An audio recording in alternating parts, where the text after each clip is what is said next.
दिल्ली के बॉर्डर पर चारों ओर किसानों ने एक तरह से घेराव किया हुआ है, जाम लगा हुआ है दिल्ली के सभी बॉर्डर्स पर। और किसानों ने आज सुबह गृहमंत्री अमित शाह के उस प्रस्ताव को खारिज कर दिया जिसमें कहा गया कि किसी भी शर्त के साथ वो बातचीत नहीं करेंगे। अमित शाह ने कहा था कि 3 दिसंबर को वो सरकार बातचीत कर सकती है, बशर्ते सभी किसान दिल्ली के बुराड़ी मैदान में ही अपना आंदोलन करें। किसानों की इस वक्त एक प्रेस कॉन्फ्रेंस चल रही है, उसी में चलती है।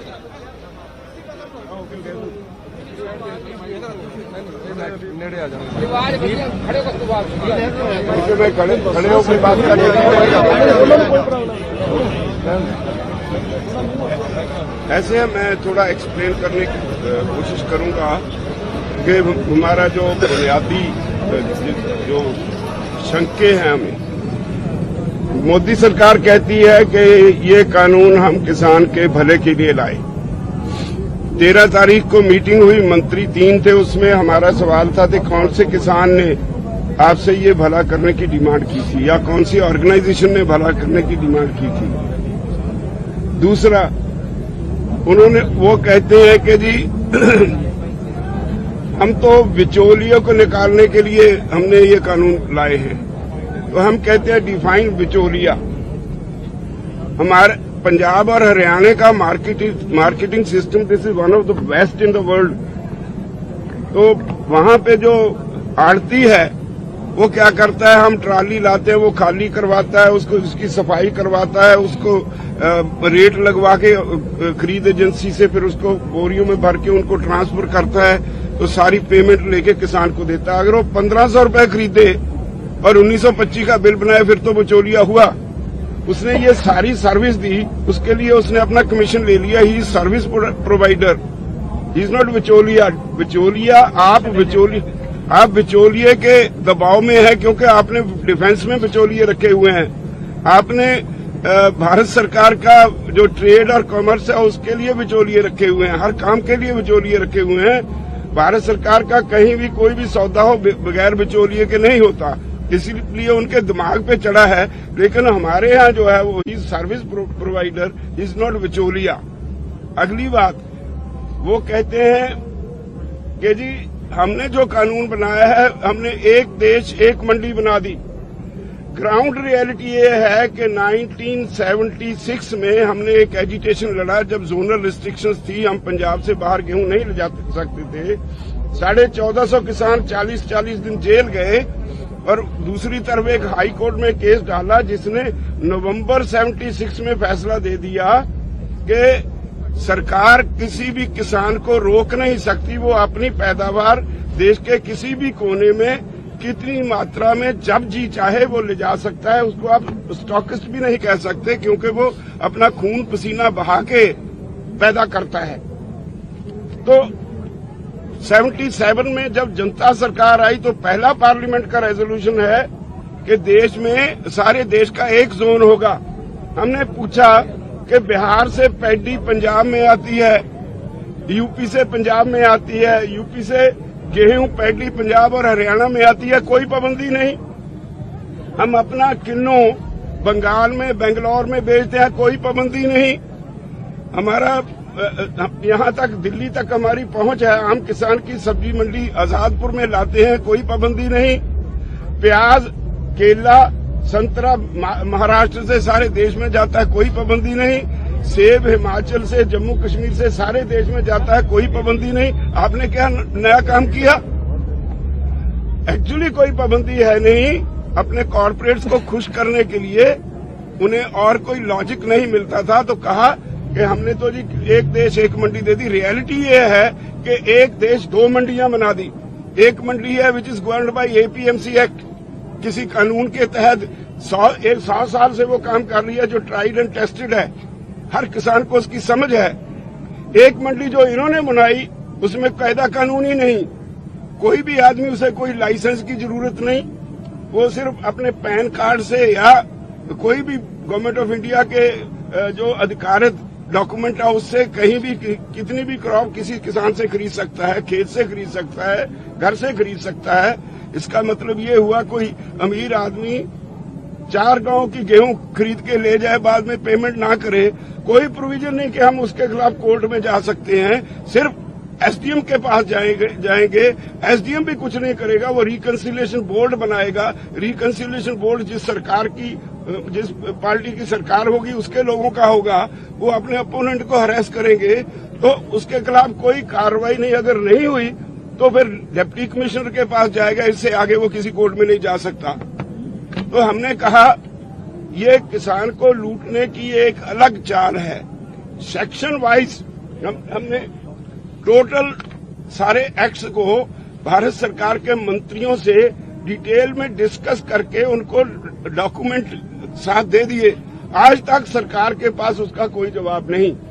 दूसरा, वो कहते हैं कॉन्ट्रैक्ट एग्रीकल्चर के लिए हमने एक नया कानून दे दिया। हमारे पास मिसाल है, हम गन्ना बेचते हैं तो हमारा शुगर मिल से कॉन्ट्रैक्ट होता है, शुगर मिल वाले 2-2 साल पैसे नहीं देते, किसान उसका क्या बिगाड़ लेता है, एजुटेशन करनी पड़ती है और 8.5% रिकवरी पे गन्ने का दाम तय होता है। अगर रिकवरी ज्यादा हो जाए तो in the end of the year उसकी एवरेज रिकवरी के हिसाब से एडिशनल केन प्राइस देने का प्रावधान एक्ट में है, कभी किसी ने नहीं दी। तो ऐसे एग्रीमेंट जो आप हमारे करवाओगे, उनके उसमें लिख दिया कि वो एग्रीमेंट रद्द कर सकता है अगर जब क्रॉप आएगी उसकी क्वालिटी पे, उसमें जो पेस्टिसाइड रेजिडू है उस बहाने, किसी न किसी बहाने वो रद्द करेगा। तो जो उसको खाद वगैरह जो उसके लिए पैसा दिया होगा किसान को, उसके लिए वो जाएगा एसडीएम के पास, उसने उसके खिलाफ लिख दिया। ये कहते हैं कि कुर्की नहीं होगी जमीन की, लेकिन जो सेक्शन 15 में लिखा है कुर्की नहीं होगी, उसके अगले सेक्शन में लिखा है कि अगर एसडीएम उसके खिलाफ, किसान के खिलाफ फैसला दे दे, that amount can be recovered under land revenue act. Land revenue act का मतलब है कुर्की होगी, वो भी झूठ बोलते हैं। तो इसेंशियल कमोडिटीज एक्ट में अमेंडमेंट करके टोटल खुली छूट दे दी। हमारे से खरीदेंगे गेहूं 1900 रुपए, स्टॉक करके रख लेंगे, जब कंज्यूमर के पास जाएगा उसकी कोई स्टॉक लिमिट नहीं, कोई उसका हिसाब चेक नहीं करना, जब कंज्यूमर के पास जाएगा वही 7000 रुपए क्विंटल बिकेगी। ये आज हमारे देश के कंज्यूमर में समझ में ना आए, लेकिन in the long run consumer भी मरेगा, प्रोड्यूसर भी मरेगा। हम सरप्लस मार्केट में हैं पंजाब में, व्हीट और पैडी सबसे ज्यादा पैदा करते हैं।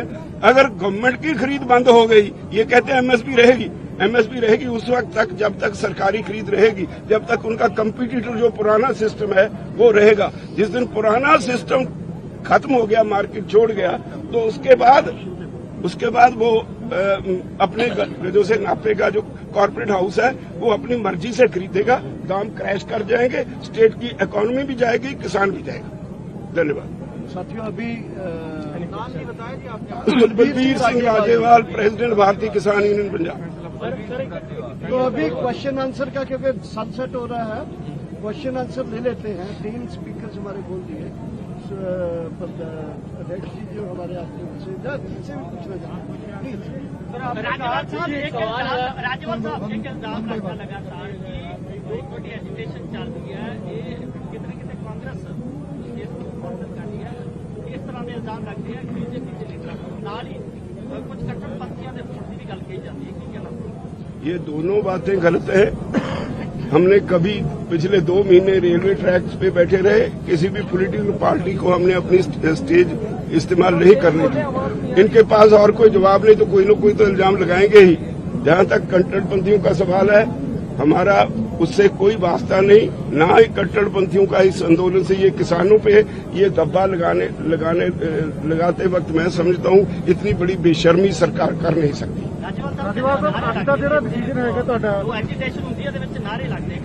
इतनी बड़ी गैदरिंग में लोग आ जाते हैं कई बार एक्सप्लॉइट करने को, लेकिन ओवरऑल ये स्थिति कहीं नहीं है। आप मिलके देख सकते हो, वो सीधे साधे किसान हैं जो यहाँ आए हैं, उनको अपने फ्यूचर का फिक्र है, इसलिए वो यहाँ आए बैठे हैं। जो ऐसे लोग हैं वो बड़े तेज होते हैं, वक्त का फायदा उठाने के लिए आते हैं, लेकिन हमारी कोशिश है कि हम ऐसे लोगों को चेक करते रहें। आज हमने कुछ कमेटियां भी बनाई हैं, वॉलंटियर्स खड़े रहेंगे जगह जगह पे। आज बना दी है कमेटियां ऐसे लोगों को सबको चेक करने की।